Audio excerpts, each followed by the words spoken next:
President, Mrs. Reagan, distinguished ladies and gentlemen, I'm touched by your cordial welcome and the warm words with which you and Mrs. Reagan have received us here in Washington.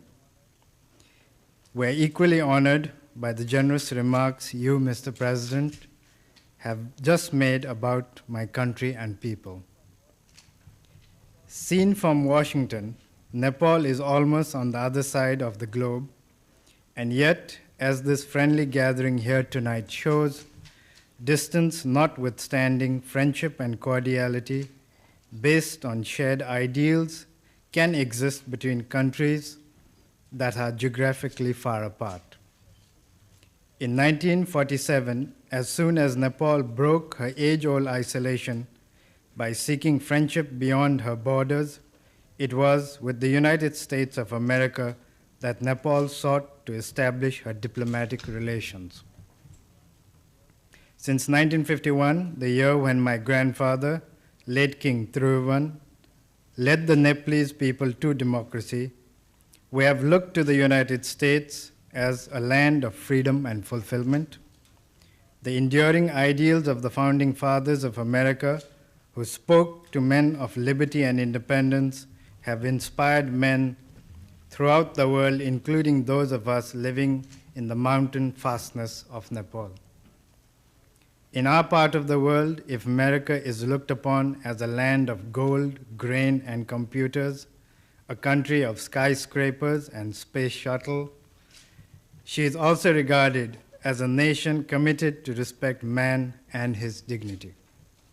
A land of discovery, America has distinguished herself in being inventive, in breaking new grounds, and opening newer horizons of knowledge for the betterment of man. With a country such as the United States, one wonders if Nepal has anything in common. On the surface, there may seem very little. Yet, as men living in the same planet, we have common stakes in the global peace, prosperity, and indeed the survival of man in dignity and freedom.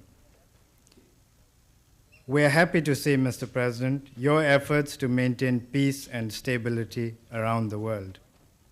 The Nepalese people join me in appreciating the understanding with which, on behalf of the people and the government of the United States, you have extended support to the concept of Nepal as a zone of peace.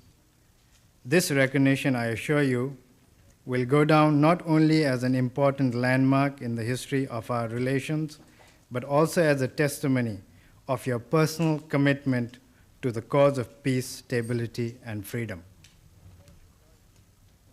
Nepal rejoices in the achievements of the American people in different fields of human endeavors. The initiative and enterprise of your people are exemplary. Yet what happens in this part of the world sends its ripples even to the roadless villages of Nepal. We receive their fallout. When America suffers a temporary drought, millions around the world get affected. Indeed, if I may seek your indulgence, I would like to mention something that on the surface may sound trivial, but sometimes it is the small thing that can bring about profound changes. The corn, maize, in Nepal was introduced from this part of America, as were the potatoes from the Andes nearly 300 years ago. These new crops not only altered our hill economy, but even the mode of life by making settlements possible in the mountain terraces of Nepal. Evidently, we do not live in islands, but in a world bound in a nexus of interdependence. What happens in America ceases, therefore, to be a local event. The United States, as such, has shown a consistent understanding towards this and has assisted Nepal in stretching her hand of friendship and cooperation in many fields, including the building of infrastructures. May I take this opportunity, therefore, to thank you, and through you to the people and government of the United States for the support we have received in meeting the challenges of development in Nepal. Mr. President, in recent years, America has brought glory to humanity by landing man on the moon. It is indeed thrilling to reflect that one can soar into space to explore the unknown and scan the stars. Yet these adventures into outer space would carry still deeper meaning if the part of humanity living in Nepal could also rid themselves of their continuing poverty. Herself a least developed, landlocked country, Nepal has always sought understanding and cooperation from our friends and neighbors.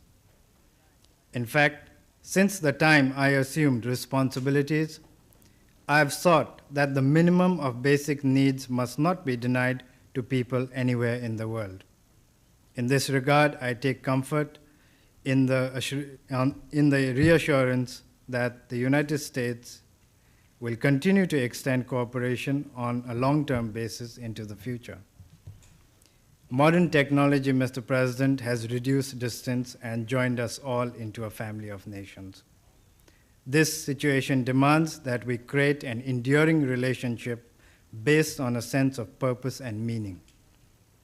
Were Nepal and countries in her region willing to join hands with the United States and other international agencies in a creative effort for prosperity by putting into use a fragment of their human and capital resources to harness the water potentials of Nepal, it would not only enable them to walk over a long road to progress for our region as a whole, but would also continue to build bridges of understanding between a most advanced and a least developed nation of the world.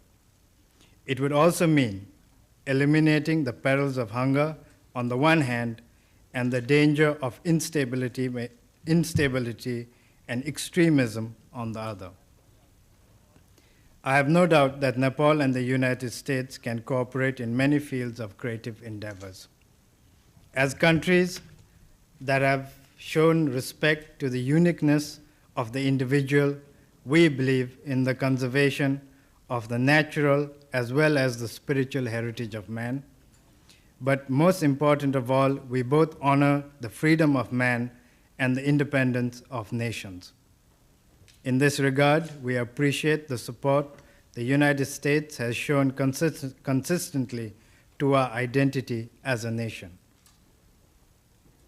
Mr. President, I cherish the fruitful exchange of views we have had recently with each other. You have been very reassuring, and I wish to thank you and Mrs. Reagan for the warmth of hospitality shown to me, my wife, and members of my entourage. Excellencies, ladies and gentlemen, may I now request you to join me in proposing a toast to the health and happiness of President Ronald Reagan of the United States of America and the First Lady, Mrs. Nancy Reagan, to the peace and prosperity of the American people, and to the further development of friendship between Nepal and the United States.